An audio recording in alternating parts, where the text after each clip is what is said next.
Side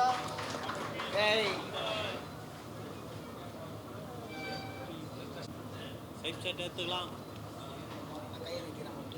side shot எடுத்துக்கலாம்.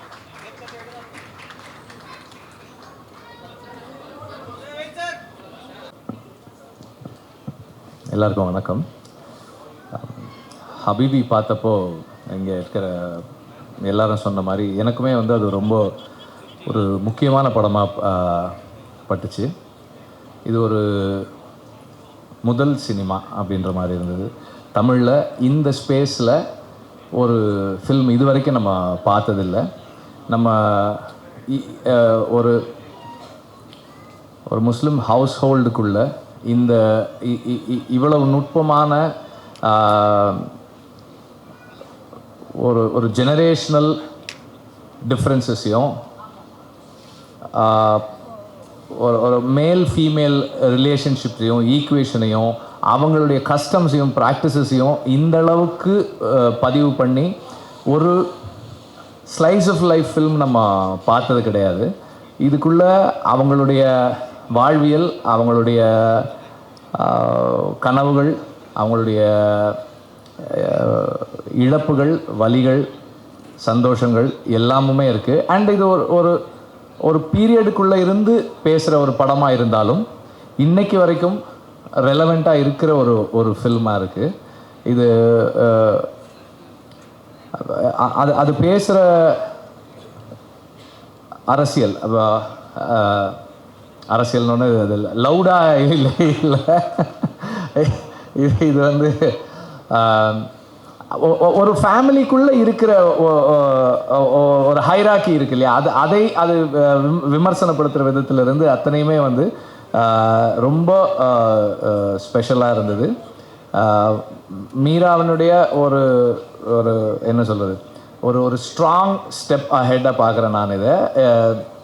அவர் இங்கேருந்து இன்னும் மேலும் ரொம்ப ஸ்ட்ராங்காக தொடர்ந்து ஃபங்க்ஷன் பண்ணுவார்னு நான் நம்புகிறேன். அண்ட் இந்த படத்துடைய காஸ்ட் வந்து ரொம்ப ரொம்ப ஸ்பெஷலாக நான் ஃபீல் பண்ணுறேன். ஏன்னா இதில் இருந்த ஒவ்வொரு மனிதருமே எனக்கு வந்து ஆர்டிஸ்டாகவே தெரியல, அந்த அங்கே வாழ்ந்த மனிதர்களாகவே தெரிஞ்சாங்க. எனக்கு கஸ்தூரிராஜா சாரை முன்னாடியே தெரியுன்றதால தான் வந்து அவரை நான் வந்து கஸ்தூரிராஜா சார் நல்லா நடிச்சிருக்காங்களே அப்படின்ற மாதிரி இருந்தது எனக்கு. இல்லைன்னா அந்த குடும்பத்தினுடைய ஒரு தலைவனுடைய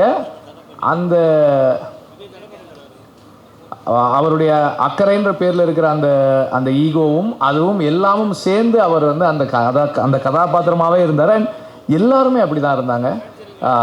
அண்ட் டெக்னிக்கல் டீம் எல்லாருமே வந்து ரொம்ப நல்லா ஒர்க் பண்ணியிருந்தாங்க. இந்த படத்தினுடைய வெற்றிக்கு என்னுடைய வாழ்த்துக்கள். நன்றி. மீராக்கு ஒரு special congratulations from me also. Thank you.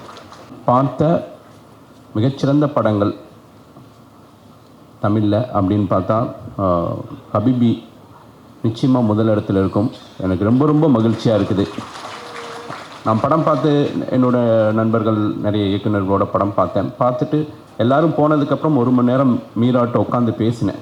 எனக்கு ரொம்ப ஒரு புது சினிமா பார்த்த மாதிரி இருந்துச்சு. ஏன் அப்படின்னா வந்து நான் பழனி, நான் பிறந்து வளர்ந்தது. என்னோட படித்த நண்பர்கள் யாருமே வந்து இஸ்லாமிய நண்பர்கள் கிடையாது.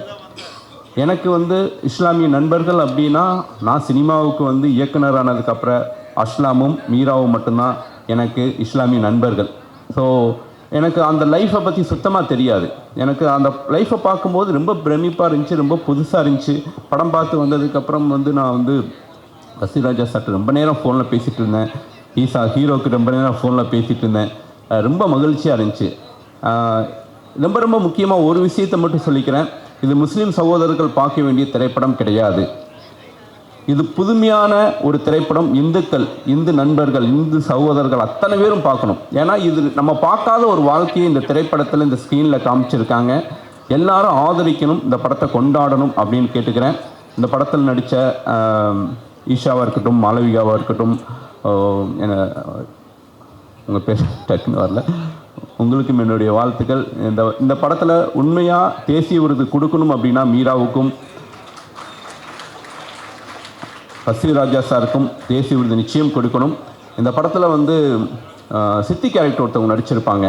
அவங்களுக்கு நிச்சயம் இந்த படத்தில் ஒரு தேசிய விருது கொடுக்கும். ஏன்னா ரொம்ப ரொம்ப ஒரு கேரக்டர் ஆர்டிஸ்ட்டாக ரொம்ப பிரமாதமாக பண்ணியிருந்தாங்க. அவங்க ஹீரோட்ட நகை கொடுக்குற சீன்லாம் நான் டப்புன்னு அழுதுட்டேன். இது மாதிரி 100 சீன் பார்த்துருக்கலாம், ஆனால் அந்த சீன் வந்து அவ்வளோ வேல்யூபுளாக அவ்வளோ உண்மையாக இருந்துச்சு.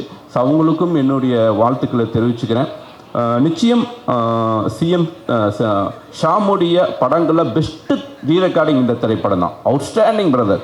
எனக்கு ரொம்ப ஆச்சரியமாக இருந்துச்சு. இப்படி ஒரு கல்ச்சரை, இந்த கல்ச்சருக்குள்ளேருந்து ஒரு மியூசிக்கை வெளியெடுத்து அதுக்கு நீங்கள் ரொம்ப நீங்கள் வந்து புஷ்பாக்கெலாம் நீங்கள் ஒர்க் பண்ணதை விட இதில் பல மடங்கு இதுக்கு மெனக்கிட்டுருப்பீங்க எனக்கு தெரியும். ஏன்னா அவ்வளோ சவுண்டு வெரைட்டி இருக்குது.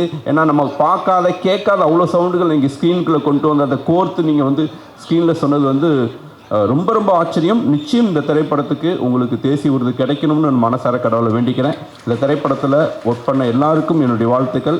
மீரா உன்னுடைய பெரிய ஃபேன். மீராவை பற்றி எல்லாரும் பாராட்டிட்டாங்க. ஒரு நண்பனாக ஜெயிக்கணும்னு ஆசைப்பட்றேன். மறுபடியும் சொல்கிறேன், அந்த கிளைமேட் ஷாட் அப்படி முடிக்காத, உன் காலை விழுந்து கேட்குறேன்னு அன்றைக்கே கேட்டேன் நான். ஒரு ஷாட்டாவது எக்ஸ்டெண்ட் பண்ணு. இந்த திரைப்படம் வந்து வெற்றி பெறணும். உன்னுடைய மனைவி, உன்னுடைய குழந்தைகள் நல்லா இருக்கணும். அவங்களுடைய சப்போர்ட்டு தான் நீ இந்த இடத்துல நின்றுட்டுருக்க. இந்த படம் வணிக ரீதியாக மிகப்பெரிய வெற்றி அடையணும்னு எல்லா உள்ள இறைவனை வேண்டிக்கிறேன். Thank you so much. இறைவனுக்கு நன்றி. ரொம்ப ஒரு அற்புதமான ஒரு தருணம். இப்படி ஒரு படத்தை எடுத்து இந்த இடத்துக்கு கொண்டு வந்து நிறுத்துறது எவ்வளவு கடினமான ஒரு வேலைன்னு எனக்கு தெரியும். இங்கே இவ்வளோ பேர் கூடியிருக்கிறது மீராவுக்காக. நண்பா, காத்திருந்த காலமெல்லாம் ஒரு முடிவுக்கு வந்துருச்சுன்னு நினைக்கிறேன். இந்த படம் ஒரு மிகப்பெரிய வெற்றியை உங்களுக்கு கொடுக்கும், இறைவன் ஆசீர்வாதத்தில். ஏன்னா மீராவோட முதல் படத்துலேருந்து பயணப்பட்டுக்கிட்டே இருக்கேன். ஒவ்வொரு படைப்புலையும் ஏதோ ஒன்று நடந்துடும், ஏதோ ஒரு மேஜிக் நடந்துடும், நண்பன் ஜெயிச்சிருவான் அப்படின்னு சொல்லி ஆசைப்பட்டுக்கிட்டே இருக்கிறேன். இந்த படத்தில் அந்த ஆசை நிறைவேறிடும் அப்படின்ற ஒரு நம்பிக்கை வந்திருக்கு. ரொம்ப மகிழ்ச்சி. இறைவனுக்கு நன்றி. ஒரு உணர்வுபூர்வமான ஒரு படைப்பை பார்த்த மாதிரி இருந்தது. ஏன்னா படம் நான் பார்க்கல, 2-3 முறை கூப்பிட்டாங்க, நான் இங்கே இல்லை. இந்த ட்ரெய்லர்ஸ் பார்த்ததில், அந்த சாங் பார்த்ததுலேயே ரொம்ப ஒரு ஆழமான ஒரு அன்பை போதிக்கக்கூடிய ஒரு படைப்பாக தெரியுது. மீரா கதிரவன் இயக்குனர், சாம் சிஎஸ் இசை, படத்தோட பேர் ஹபீபி. சந்தோஷமாக இருக்குது. ஒரு பெரிய தேசிய ஒருமைப்பாடு படைப்பிலே இருக்குது. இப்போது இந்த சமூகத்துக்கு தேவையான ஒரு படைப்பு அப்படின்னு நான் நினைக்கிறேன். என் தம்பி சாம் சிஎஸோட இப்போ ஒரு படம் ஒர்க் பண்ணிகிட்ருக்கேன். அப்படி ஒரு வேலைக்காரனை பார்க்கவே முடியாது. உனக்கு என்ன வேணும் அப்படின்னு கேட்டு என் முன்னாடியே இசையமைத்த ஒரு இயக்குனர். தம்பி வாழ்க. இன்னும் நிறைய கதவுகள் உங்களுக்காக காத்துட்ருக்கு. வாழ்த்துக்கள். அப்புறம் எங்கள் ஐயா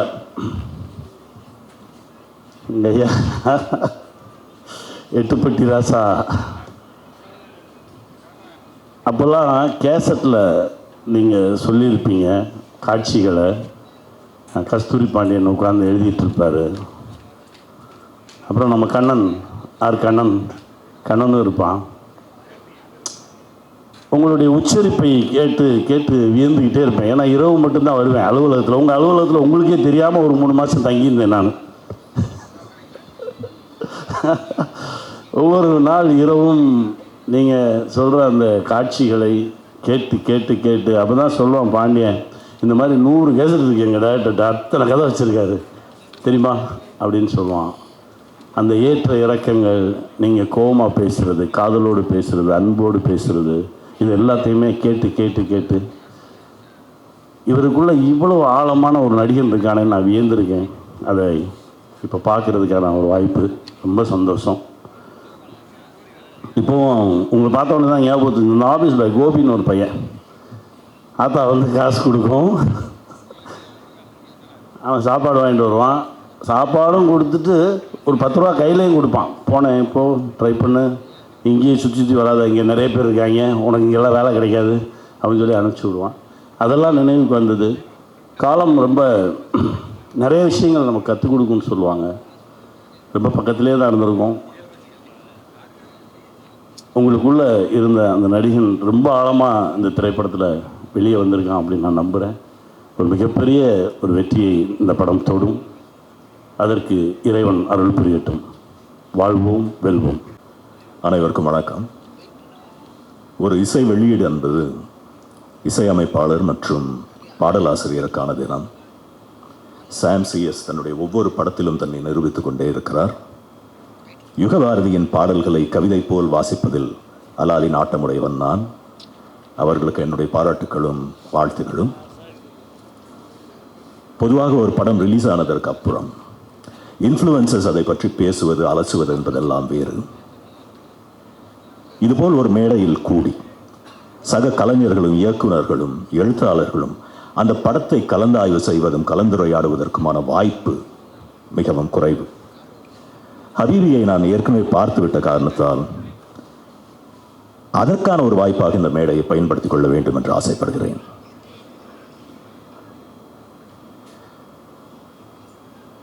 இந்திய சினிமாவின் வணிக கட்டமைப்பில் தொடர்ந்து ஏற்பட்டு கொண்டே வருகின்ற மாறுதல்களின் காரணமாக இயக்குநர்களும் கலைஞர்களும் தயாரிப்பாளர்களும் ஃபார்முலாக்களையும் ட்ரெண்டுகளையும் தொடர்ந்து ஓடக்கூடிய ஒரு அழுத்தத்திற்கு ஆளாகி கொண்டே இருக்கிறார்கள். ஆனால் இன்னொரு விதமான சினிமா உண்டு. அது நம் வாழ்வியலுக்கு மிக அணுக்கமாக இருக்கக்கூடிய சினிமா. நம் மனதை வருடக்கூடிய, தொடக்கூடிய, பாதிக்கக்கூடிய கதைகளை சுமந்து வரும் சினிமா என்பதை ஞாபகமூட்டுகின்ற ஒரு படம்தான் ஹபீபி.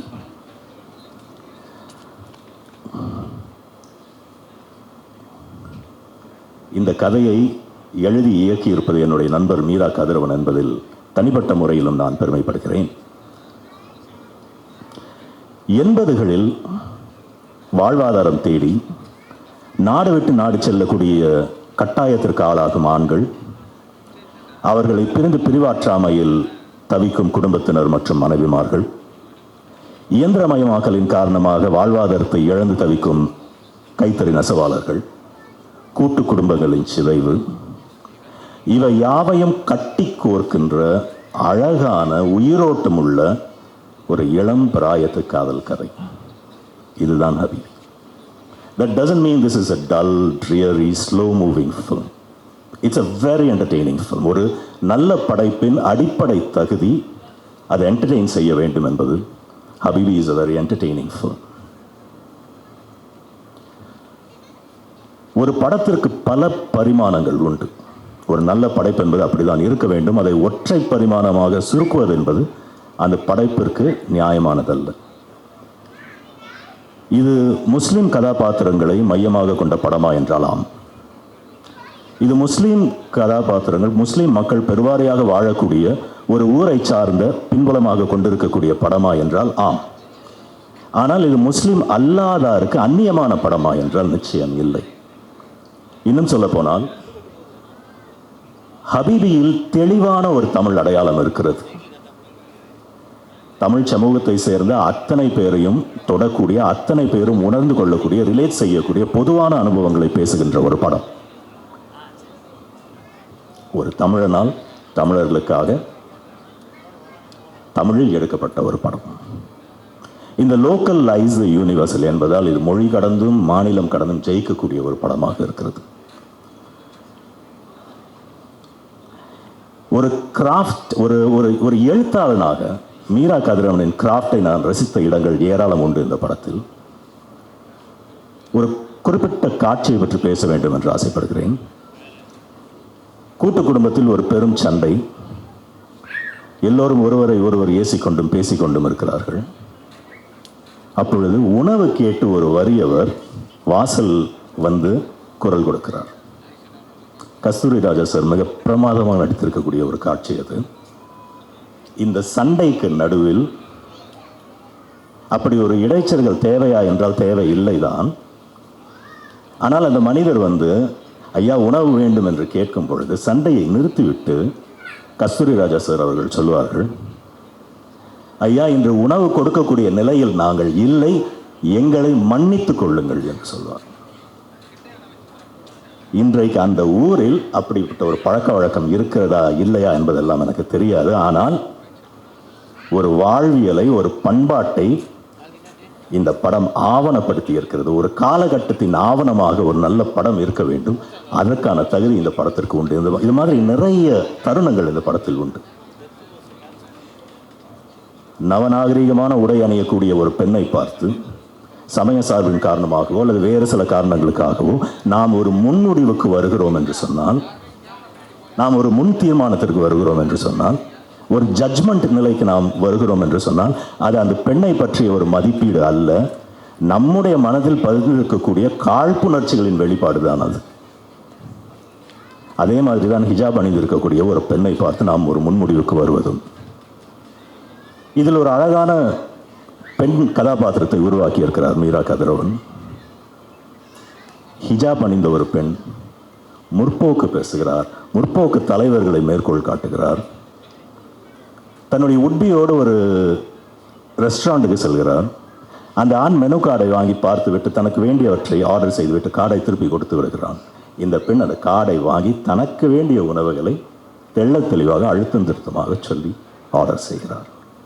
இது மாதிரி சின்ன விஷயம் முதற்கொண்டு அடிப்படையான வாழ்வியல் விஷயங்கள் வரைக்கும் தன் சார்ந்த எல்லாவற்றிலும் தானே முடிவெடுக்கின்ற ஒரு அறிவுத்திறம் படைத்த ஒரு பெண்ணாக அந்த கதாபாத்திரத்தை உருவாக்கி இருக்கிறோம். I'm proud of you Meera. என்னவோ தெரியவில்லை, எனக்கு இயக்குனர் தாமிராவின் ஞாபகம் வந்து கொண்டே இருக்கிறது. என்னோடு நெருங்கி பழகியவர். என்னை ஒரு நடிகனாக ஆக்கி பார்த்துவிட வேண்டும் என்பதில் பெரிய நாட்டமுடையவர். தன் வாழ்நாள் எல்லாம் நல்ல கதைகளை தாங்குகின்ற சினிமாவை படைக்க வேண்டும் என்று ஆசைப்பட்டவர். மீரா கதிரவனும் அது போன்ற ஒரு படைப்பாளிதான். மீரா கதிரவன்களும் தாமிராக்களும் லெனின் பாரதிகளும் தொடர்ந்து படம் பண்ணக்கூடிய வாய்ப்பை ஏற்படுத்தி கொடுக்கின்ற வரைதான் தமிழ் சினிமா ஆரோக்கியமானதாக இருக்க முடியும். இந்த படத்தை ஆதரிக்க வேண்டியது தமிழர்கள் அனைவருடைய கடமையாகும். சமுத்திரகனி சார் கஸ்தூரி ராஜா சாரை பற்றி ஒரு வார்த்தை சொன்னார். நான் கஸ்தூரி ராஜா சாரின் உதவியாளன், அவரிடம் பாடம் பயின்றவன். நிறைய நினைவுகள் இருக்கின்றன அவரை பற்றி நான் பேசுவதற்கும் சிலாகிப்பதற்கும். ஒரே ஒரு விஷயத்தை மற்றும் சொல்லிக்கொண்டு விடைபெற ஆசைப்படுகிறேன். சமுத்திரகனி சார் சொன்னார், தொடர்ந்து கதைகள் எழுதி கொண்டே இருப்பார் என்று. அதை நான் நேரடியாக பார்த்தவன். ஒரு ரெக்கார்டரை கையில் வைத்துக் கொள்வார், தொடர்ந்து அதில் தன்னுடைய எண்ணங்களையும் சிந்தனை ஓட்டங்களையும் கதைகளையும் பதிவு செய்து கொண்டே இருப்பார். இதை அருகில் இருந்து பார்க்கக்கூடிய வாய்ப்பை பெற்றவன் நான். அதை காட்டிலும் முக்கியமாக இசை மெட்டுகளை கோர்க்கக்கூடிய திறமை இயல்பாகவே கை கொண்ட இயக்குனர் அவர். அவர் வாயால் அவர் பாடி அவர் முணுமுணுத்து இசையை பதிவு செய்கின்ற, அதை கேட்கின்ற அனுபவத்தை பெற்றவன் நான். நாம் இன்று வரைக்கும் பாராட்டுகின்ற, இன்று வரைக்கும் சிலாகிக்கின்ற பல ஹிட் பாடல்கள் அவருடைய இசையில் வந்தவை. ராகுலை பற்றி ஒரு வார்த்தை. பொதுவாக ஒரு படம் வெற்றி பெறுமா தோல்வி பெறுமா என்பதை, ராகுல் வந்திருக்கிறாரா இங்கே, வெற்றி பெறுமா தோல்வி பெறுமா என்பதை தெளிவாக துல்லியமாக தீர்மானிக்கக்கூடிய நபர்களில் அவர் ஒருவர். அவர் இந்த படத்தை வெளியிடுவதற்கு முன் வந்திருப்பது ஒரு மிகப்பெரிய பலம் என்று நான் கருதுகிறேன். மீரா கதிரவனும் தொழில்நுட்ப கலைஞர்களும் தயாரிப்பாளர்களும் நடிகர்களும் அத்தனை பேரும் மிகப்பெரிய வெற்றி பெற வேண்டும் என்று கூறி வாய்ப்பளித்தமைக்கு நன்றி. வணக்கம். அன்பான நண்பர்களுக்கும் காதலுக்குரிய கலைஞர்களுக்கும் என்னுடைய பணிவான வணக்கம். அன்பின் வழியது உயர்நிலை. ரொம்ப அழகாக இருக்குது அந்த சென்டென்ஸே. இந்த படம் என்னன்னு ரொம்ப சுருக்கமாக சொல்கிற ஒரு விஷயம். இந்த உலகத்தில் விலை கொடுத்தாலும் கிடைக்காத ஒரே ஒரு விஷயம் அன்பு மட்டும்தான். இப்போ இந்த மேடைக்கு நாங்கள் எல்லாம் வரோம்னா மீரா கதிரவன் அவர்கள் மேலே நாங்கள் வச்சுருக்கிற மிகப்பெரிய ஒரு அன்பு. நாங்கள் யாரும் பேசணும்னு அவசியமே இல்லை, இங்கே வந்து சேர்ந்துட்டாலே போதும். நான் நிறைய விஷயத்த பாக்யராஜ் சார்ட்ட காப்பி அடிச்சிருக்கேன். முதல்ல நம்மளை பேச கூப்பிட்டா என்ன பேசுறதுன்னு யோசித்தேன். அதில் பாக்யராஜ் சார் ஒரு லீடு கொடுத்துருக்காரு. இங்கே சினிமாவை சுவாசிக்கிறவங்க டெஃபினட்டாக ரொம்ப ரொம்ப கம்மி. அதில் ஒருத்தர் இயக்குனர் ராம். நான் மீரா கதிரவன் சொல்லுவேன்னு வச்சுங்களேன். அவர் வந்து மிஸ்டர் ராம் வந்து ஒரு மாதம் 1.5 மாதத்துக்கு முன்னாடி எனக்கு ஒரு ஃபோன் பண்ணி, ஹபீபின்னு ஒரு படம் இருக்குது, நீங்கள் மிஸ் பண்ணவே கூடாது, அவசியம் பார்க்கணும். இந்த மாதிரி கொஞ்சம் கலைஞர்கள் இருக்காங்க. சில பேர் வந்து இந்த மாதிரி ஒரு நல்ல படத்தை பார்த்தோம்னா அந்த படத்தை கொண்டு எப்படியாவது சேர்க்கறதுக்கு நம்மளால் முடிஞ்ச ஒரு சின்ன உதவியாவது செய்ய முடியுமோ அப்படின்னு நம்ம எல்லாருமே அதில் முயற்சி பண்ணுவோம். மீரா கதிரவன் அந்த மாதிரி நல்ல படங்களை மட்டுமே எடுக்கிறதுங்கிறது அவருடைய தீவிரமான ஒரு முயற்சி. அதுக்காக நிறைய கடுமையான கஷ்டங்கள் இருக்கும். நேற்று கூட ஒரு லஞ்ச் மீட்டிங்கில் நான் பேசிகிட்டு இருக்கும்போது என்னுடைய நண்பர் ஒருத்தர் என்ன பெருமையாக சொன்னார், இவருக்கு இந்த மாதிரி ஒரு வியாதி இருக்குது, வேறு மாதிரி ஏதாவது வித்தியாசமாக படங்கள் பண்ணணும்னு சொல்லி தான் இவர் மாட்டிக்கிட்டாரு, இல்லாட்டி கமர்ஷியலாக படம் பண்ண ஆரம்பிச்சிருந்தாரு, அவர் நிறைய வசதி வச்சுருப்பார், நிறைய காசு வச்சுருப்பாருன்னு. சில பேருக்கு வந்து என்ன தோணுதோ, அந்த நம்ம சினிமாவுக்கு வந்தது காசு சம்பாதிக்கிறதுக்கு, பணம் சம்பாதிக்கிறத மீறி இந்த கலையை கொண்டு வந்து அழகாக சேர்க்கறதுக்கான நம்மளால் முடிஞ்ச ஒரு சின்ன முயற்சி. அதை தொடர்ந்து மீரா கதிரவன் ரொம்ப அழகாக பண்ணிகிட்டு இருக்காரு. தொடர்ந்து இந்த படத்தில் கூட பார்த்தீங்கன்னா கேமரா முன்னாடி வந்து நடிகர்கள் நடித்த மாதிரியே இருக்காது.